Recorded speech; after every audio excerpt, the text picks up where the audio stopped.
Labdien, mani sauc Ernests, es esmu no Ceplis, un šodien mēs apskatīsim malkas krāsni ar cepeškrāsni Alice Conforno. Krāsniņa ir no itāļu ražotāja Linkārta. Šī ir krāsniņa, kurai ir gan cepeškrāsnes, gan sildvirsma. Ja jums nav vieta malkas plītī, tad šo krāsniņu var izskatīt kā vienu no opcijām. Šo krāsniņu arī var novietot istabā, kas nav virtuve, piemēram, viesistabā. Jāņem vērā, ka šī krāsniņa nevar aizvietot pilnvērtīgi malkas plīti. Pāris iemesli, kāpēc sildvirsma īsti nav gatavošanai, vairāk gan sildīšanai, un tā ir salīdzinoši maza, ja mēs, salīdzinām ar tradicionālu plīts virsmu, kas ir aptuveni 80 cm līdz metru plata, tad šī ir tikai puse vai pat mazāk no tās. Un arī runājot par cepeškrāsni, ja jūs ikdienā daudz izmantojat cepeškrāsni, varbūt šis nebūs labākais variants. Noteikti tad ieteiktu skatīties tieši uz malkas plīti. Bet ja šī gatavošana nav ikdienišķa,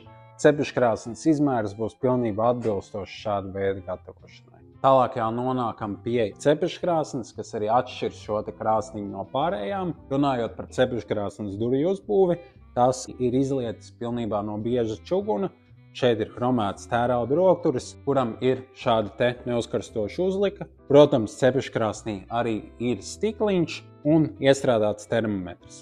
Atverot cepeškrāsni vaļā, varam tieši novērtēt šo te čugunu lējumu, kā jau minēju iepriekš, tas ir biezs. Tālāk jau varam apskatīties uz pašu iekšējo uzbūvi. Protams, durtiņas ir noblīvētas un pat arī cepeškrāsnes stikls viss ir noblīvēts. Pat arī mazākās detaļas, kur ir izplešanās, kā šie metāla knaģīši, kas tur cepeškrāsnes stiklu, zem tiem arī ir degaukli, lai tie nesaplaisētu šo te stiklu. Un patīkami arī redzēt, ka cepeškrāsnes ir noblīvēta, lai gan lielākā daļa no ražotājiem pat neizvēlētos šo darīt. Tas tomēr padarīs to gatavošanas procesu ātrāku, cepeškrāsnes uzsils ātrāk, un lielākā daļa no siltuma arī paliks cepeškrāsnī un ilgāk tur uzturēsies. Tālāk, ja ieskatāmies pašā cepeškrāsnī iekšā, varam redzēt, ka komplektā nāk arī cepešpanna, kas ir ļoti jauki, jo šī te nav standarta izmēra panna, un šī te der tieši šai cepeškrāsnī. Tālāk arī varam redzēt, kad ir viens plaukts, kuru var ievietot vienā līmenī, šajā te, kurā viņš arī pašlaik atrodas, kas cepešpanna tur cepeškrāsnī pa vidu, lai tā vienmērīgi gatavotos. Par pašu cepeškrāsnes uzbūvi, visa tā ir izgatavota no nerūsējošā tērauda, un tās princips ir, kad dūmgāzes no pašas degkameras ceļās uz augšu, tās iziet vēl cauri pāris šamota cukām, pirms tās nonāk šeit, un tad tās sadalās divās daļās un vienmērīgi arī uzsilda cepeškrāsni un iziet ārā pa dūmvadu. Tāpēc šo te krāsniņu var slēgt tikai pie taisnas kursteņa un nevajadzētu to ievadīt, piemēram, caur sildmūri. Tālāk jau apskatām krāsniņas apdari, kas ir pieejama 3 variantos. Šāda te balta maljorkas flīzīša apdare ir vēl bordo krāsā, šāda te pati, bet ar nedaudz savādāku rakstu, un arī ir pieejama apdare ar ziepjakmeni. Tālāk jau esam nonākuši līdz krāsniņas degkamerai, īsi pastāstīšu par tieši durvju uzbūvi. Līdzīgi kā cepeškrāsnes durvis, šīs arī ir pilnībā izlietas no bieza čuguna. Protams, līdzīgs rokturis, kromēts ar neuzkarstošu materiālu un degkameras stikls.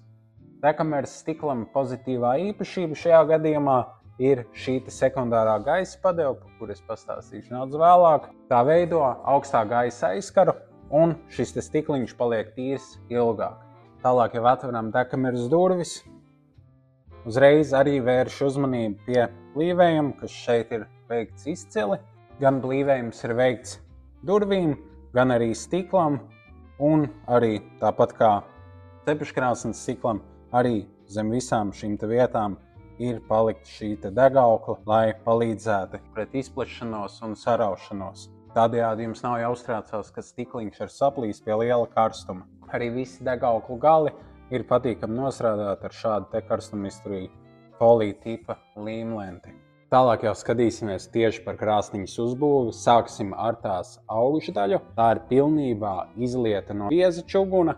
Šeit ir tāds kā riņķis, tas nav izņemams. Šī virsma ir kā sildvirsma, protams, ar 2 skrūvju palīdzību to var izņemt vieglākai cepeškrāsnes tīrīšanai, bet tas ir jāveic tikai reizi sezonā. Ja iet runa par gatavošanu, intensīvai gatavošanai šis nebūs paredzēts, vairāk ēdienu uzsildīšanai, ēdiena siltuma uzturēšanai. Tie būs galvenie šīs virsmas pielietojumi. Runājot par dūmadu, tas iznāk tikai no krāsniņas augšpuses, un tas ir 120 mm diametrā. Noteikti jau var pamanīt, ka šeit ir tādi kā caurumi, tie ir visapkārt krāstī. Priekšējie caurumiņi ir vairāk dekoratīvi, bet šie gar sāniem gan spēlē būtisku lomu. Principā tehnoloģija ir tāda, ka augstais gaiss tiek ņemts no krāsniņas apakšas, uzsilda visu sānu, kur pašlaik šai krāsņai ir šādas baltas maljorkas flīzītes, bet arī varbūt ziehakmens plāksnes, un iznāk ārā šeit, veidojot konvekcijas efektu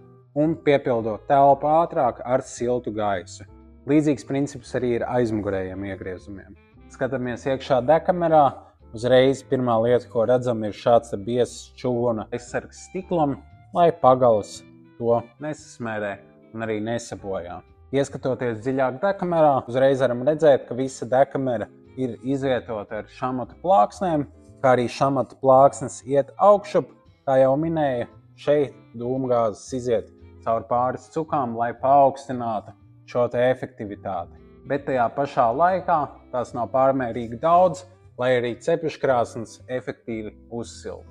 Un šāda uzbūve ir sasniegusi krāsniņas efektivitāti līdz 80%, kas ir iespaidīgs skaitlis, ņemot vērā, ka šai krāsniņai vēl ir cepeškrāsnes.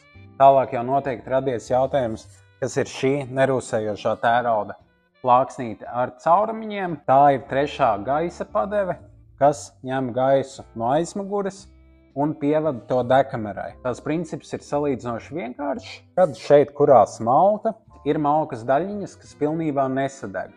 Ceļoties tām uz augšu, šeit tiek pievadīts papildus skābeklis, kas tiek ņemts no aizmugures, un tās tiek sadedzinātas otrais, veidojot krāsniņu daudz efektīvāku, kurināšanu daudz tīrāku un kopējo malkas patēriņu samazinot. Tālāk, ja jau iesākām runāt par 3. gaisa padevi, uzreiz būtu jāpiemina gan primārā, gan sekundārā gaisa padeve, kas ir iestrādāta šajās pelnu durvīs un dekameras durvīs. Primārā gaisa padeve palīdzēs vieglāk iekurināt pašu krāsniņu, tālāk jau kuršanās procesā tā tiek aiztaisīta, un sekundārā gaisa padeve gan palīdzēs turēt tīru stiklu, gan arī paildzināt pašu degšanas procesu. Degšanas procesa laikā šī sekundārā gaisa padeve regulēs, cik intensīvi un ilgi jūs vēlaties, lai krāsniņa deg. Katrai krāsniņai arī līdzi nāk šāds rīks, lai nebūtu jāpieskarās kurināšanas laikā šīm gaisa padevēm, tās var regulēt ar šo rīku. Tālāk, jau apskatoties dekameras apakšā, varam redzēt tiešām biezu čugunu resti, nedaudz vairāk kā centimetru bieza, ar centru, kas griežās vieglākai pelnu iztukšošanai. Tālāk, jau apskatīsim dekameras ietilpību. Taisnā veidā tie ir līdz 30 centimetriem, bet, ja liek pagali slīpi, tie ir līdz 35 centimetriem. Kopējā dekameras ietilpība ir salīdzinoši laba, jo pati dekamera ir dziļa, malkas garums varbūt nebūs pats lielākais, bet ar šo krāsniņu jūs zinat, ka katra pagali tiek izmantota efektīvi un netiek siltums izlaists vienkārši ārā pa skursteni, bet efektīvi izmantots gan mājas sildīšanai, gan arī cepeškrāsnes sildīšanai. Tālāk jau esam nonākuši pie krāsniņas apakšas, kur ir atrodams šīs pelnu atvilknes durvis ar ražotāju nosaukumu Linkāra. Atverot tās, varam redzēt, ka tās arī ir kvalitatīvi noblīvētas, kas pat priekš pelnu durvīm ir tiešām retums un patīkami to redzēt. Tālāk jau esam nonākuši līdz pelnu atvilknei, bet pirms tam vēlos parunāt, kas ir virs tās. Šeit ir iestrādāts rīks, kas griež biezās čuguna restes centru, kura atrodas pašā dekamerā. Šo rīku izmanto, lai iztīrītu pelnus bez liekas piepūles. Var izmantot šo pašu instrumentu, kas jau ir komplektā, un to paraustot pāris reizes, visi pelni iebirs pelnu atvilknē. Tālāk jau par pašu pelnu atvilkni. tā ir priekš šāda tipa krāsniņas patīkami lielā izmērā, un tā ir slīps gals vienkāršākai izbēršanai. Bet pirms liekam atpakaļ pelnu atvilkni, vēlos vērst uzmanību uz vēl sīku detaļu, bet par ko ir padomāts. Šādi leņķīši, kas ir pieskrūvēti, lai nevarētu ielikt pelnu atvilkni slīpi vai nepareizi. Šie te leņķīši vienmēr palīdzēs pelnu atvilkni ievietot pareizi un tā, lai pelni iekristu tieši tajā. Jau esam līdz krāsniņas pašai apakšai, kur varam redzēt 4 kājiņas. Šī ir visa viena pamatne, un tā ir izlieta no čuguna. Šeit apakšā varam redzēt 4 zvaigžņu certifikātu no Itālijas, kas parāda to, ka krāsniņa ir augstas efektivitātes un tīra. Tālāk jau varam redzēt datu lapiņu ar šo te norādīto liederības koeficientu, kas ir tuvu pie 80%, un krāsniņas jaudu, kas ir 6 kW telpām līdz aptuveni 50-60 kvadrātmetriem. Aizmugurē redzam šādus te izgriezumus, kur arī pēc konvekcijas principa no apakšas tiek ņemts ēsais gaiss, uzsildīts un caur šejieni izplūst. Milzīgs paldies, ka noskatījāties šo video par Alice Conforno. Ja gadījumā jums ir kāds jautājums par konkrēto malkas krāsniņu vai par kādu citu, kas ir mūsu katalogā, droši sazinieties ar mani vai kādu no maniem kolēģiem ceplis.eu kontaktu sadaļā. Mēs jums ar prieku palīdzēsim. Ja vēlaties krāsniņas apskatīties klātienē, mūsu izstāžu zālē, tas ir iespējams. Iepriekš vienojoties par laiku, mēs būsim priecīgi jūs sagaidīt un jums palīdzēt. Vēlreiz paldies, ka skatījāties, lai siltums katrās mājās!